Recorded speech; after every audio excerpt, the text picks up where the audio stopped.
right? Tight? Yeah. Yeah, 1948. Keep your cameras up. 1, 3. 1, 2, 3. One more for the ladies. Hey, did you take it? All right. Did I get one, gentlemen? I'm a nobody. No, he's not. This guy, did you get one with your iPhone? With mine? Oh, God. You ready? I got to get a picture. One more. Yeah, I will later. All right, cool.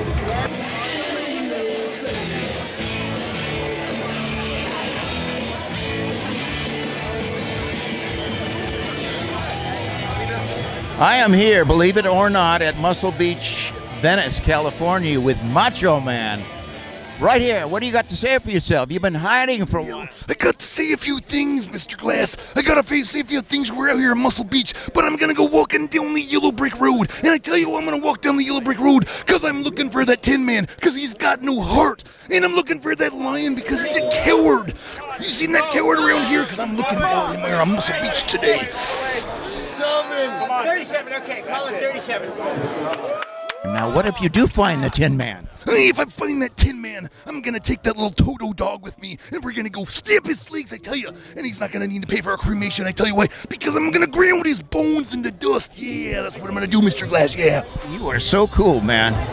We are here with a man that came from in the middle of nowhere, Travis Williams. Travis, you got a story to tell here.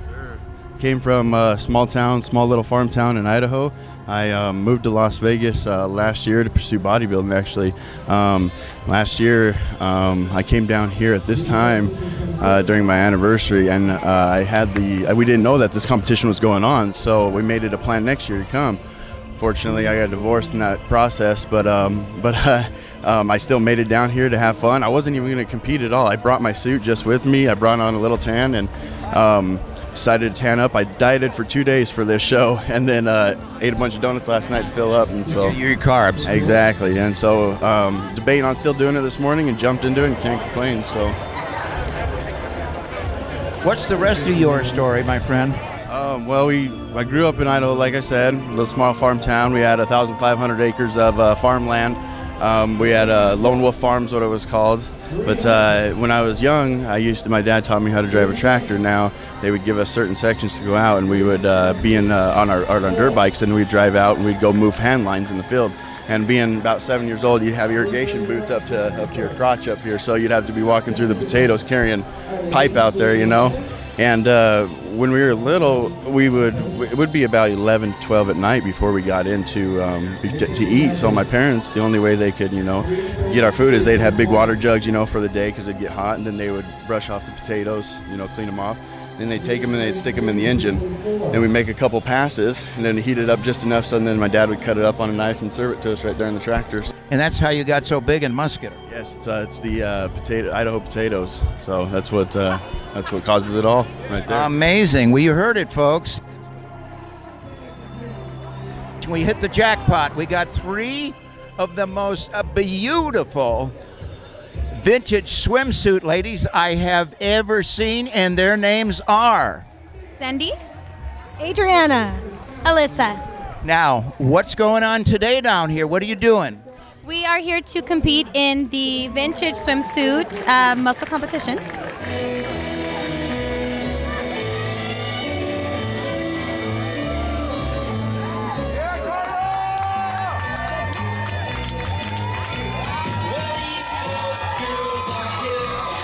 We're here more for the experience, just to have fun and. Okay, very good. And what do you? You know what? Like she said, we're here for the experience. Like she mentioned earlier, just to really get the awareness out there that you can be fit and thick and not, just get the curvy girls some exposure. And somebody said you look like Selma Hayek. Selma Hayek Jr., here you are. Selma, I'll take it. She's gorgeous, yeah. And your name? Alyssa. Yeah. And why are you competing? Because I get to do this with my beautiful friends and have fun, and we're doing the vintage swimsuit competition, and it's just fun to be up there and represent a different body style, and it's awesome. Look, Joe Wheatley brought vintage swimsuit in here a couple of years ago, I believe. And right now, it is the toast of the town. Everybody loves it. Anyway, ladies, good luck today, and we'll see you all in the winner's circle. Thank you. Thank you very much. Thank you. Thank you so much. Thank you. Kayla Garcia is competing today, and Kayla, you look magnificent. Thank you. What division are you in? I'm bikini short. Okay, Bikini, is this your first show here today? I've done this one, but a couple of years back. This is the first one in a while. Did you win the last one? No, I didn't. You didn't? How'd you place? I'm not even sure. I didn't place, I don't think. Didn't place. Well, she would certainly look good, so let's see a couple of your great. Here's our cameraman. There you go. Now we're talking. We got guys 20 deep here already wanting to sign our autograph. There you go. Kayla, you're taking a lot of these guys' breath away, but are you married? You married to Mr. Garcia? I see down here giving me the eyeball here. Mr. Garcia, now, do you have any kids? No kids. No kids. What is your future plans? What do you want to do with this part of your life? I'm just going to see where it takes me. See where it takes me. You want to be a model, actress, singer, dancer? Whatever happens, we'll work. Whatever happens. Kind of roll of the dice, huh? You would be perfect in Vegas. Thanks. Thank you. Anyway, good luck today. It's nice meeting with you. You too. Thank you.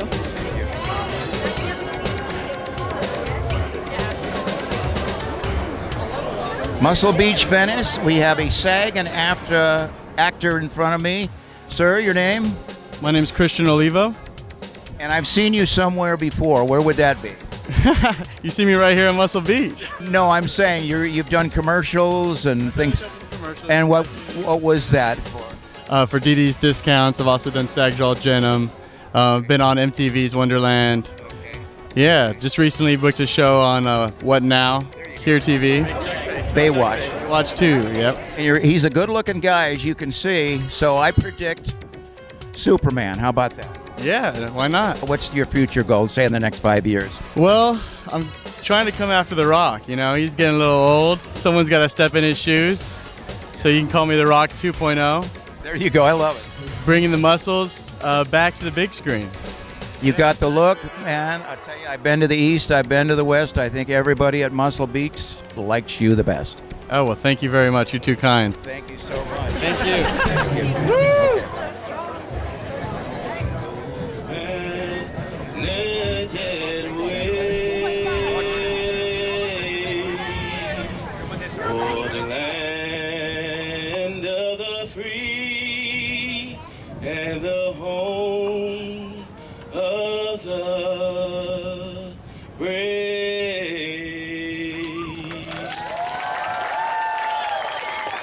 That was Sergeant Joseph Owen from the United States Air Force.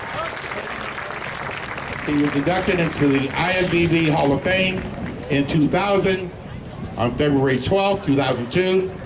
George died with his wife Bonita right next to his side.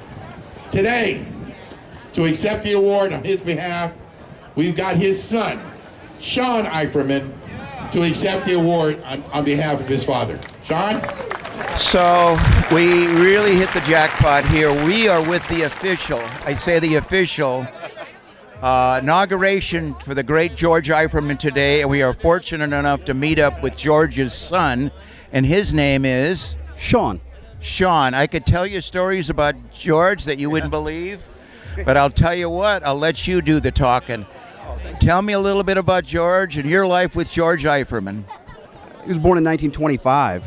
I'm born in 1969. So he was already past all of this when I came around. So it's interesting to grow up with somebody, you know, in the house with that kind of background, and it's all stories. It's literally all stories. I came out here in the 60s, and I was just a young kid, you know, hanging around down here. But the names that kept popping up always were three guys: Steve Reeves, George Eiferman, and Jack LaLanne. That was it. I mean, there were other guys, but they were the kingpin. George had the personality of a saint. He really loved the public.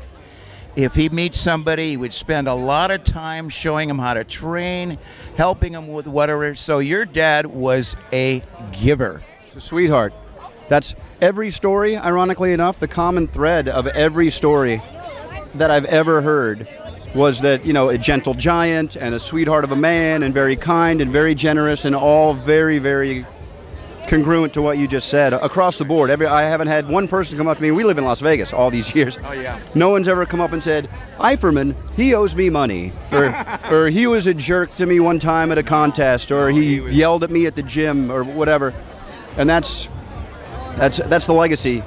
You like to. The first time I met him, I was in Vegas, and I was there just a young kid. I was just down there, and George had his health club. And he said, you're looking pretty good, kid, And I said, I want to give you a little souvenir. He gave me it looked like a brass money clip with a giant 45-pound plate on it. Guess what, John? I still have it. Do you really? I still have it. Unbelievable. I don't even have one of those yet.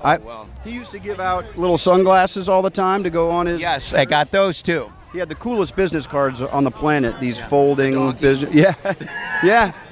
I taught my kids that whole concept of cooperation because of that business card. Yeah, the business card was for those that don't know, was two donkeys. They were both going one direction, one was going the other, and they had their tails tied. And it had a little slogan, and that was cooperation. The only way they can get to the hay is by both going over and eating one bale of hay and then both going over to eat the other bale of hay. Exactly. In my head, like, oh my God. That was fantastic. You're going to be going on stage pretty soon, aren't you? I get to accept this award for the induction of the Hall of Fame. That's going to be wonderful. I'm going to make this quick because you guys are carrying stuff now, but thank you very much. So I've been asked a bunch of questions in the week leading up to this, and then of course today on camera and stuff. And it's interesting to see. I just want to mention some of the date lines and how time is sort of undefeated in this conversation. It's interesting for me. I grew up, watching all of this kind of evolve. But think about some of the dates that you've heard, and think about these bleachers being gone, and it being like 1948. Like none of this is here. No microphone, no nothing. To do what everyone at Muscle Beach, including my dad, did in the 40s and 50s, and the commitment that it took, I think is a testament to why this is still going on, and there's still people all day, every day, getting in the kind of shape and the commitment and the time they put in, and the nutrition, and everything is pretty impressive. What do you say about your dad that is kind of private? Boy, he's missed. Yeah, he's missed. He is. I'm 48 this year, and knowing that, like I said, I was 40, or he was 45 when I was born, and seeing how time is sort of undefeated. There's no, and sometimes it overlaps, sometimes it doesn't. Yes. My kids are now 19 and 21. It'd be great if Grandpa George was part of their upbringing and stuff like that. And then again, that's in my personal life. Yeah. And then you get to a situation like this where this culture and everything, evolves with or without us. It sure does. It's not the same. And he's missed. Some people, because you know what? They gave their time. Today, it's a little different, a little bit more selfish, a little bit standoff. And it's just the good old days. The Weeders are gone. Ben is gone. Joe Weeder is gone. Fortunately, we had all of these guys at our award show, which George did win. And I got some great pictures of George, your father, with John Gremick. Oh, wow. Yeah.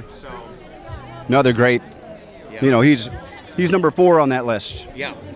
Right. He's got to be added to that list. There's got to be 4 of them. We're gonna have to add him to the list. Without him as a friend and a mentor, I don't think my dad wouldn't have had the career he had, or the mindset. Yeah. Gremick was always somebody he looked up to. I think he looked at Steve and Jack as peers for a lot of those years. Right. And then they went off. Steve started getting in front of the camera, and Jack did everything that Jack's famous for. And but everything early on was. Your dad had a PhD in human kindness and giving. That's very sweet of you. If he heard you say that, he'd steal it. It would be on the next business card. Okay. Put it on his top of his resume. Oh, I love it. I'm sure of it. But it was good. And where do you folks? So you live in Las Vegas. Las Vegas. Yeah. You know Rudy Smith with the Las Vegas? Yeah. Still living? You know what? I don't think so. Okay, Chaz, I think his son is. Yep. For those of you who don't know, as part of the interview, he created the Smith machine. And like they say, all good soldiers or all good people go to Vegas. And your dad was one of the ones right at the top of the trophy case. Hearing that. I love it. Thank you. I appreciate it. Thank you so much, sir. Thank you. Enjoy. It's a fantastic day. Yeah.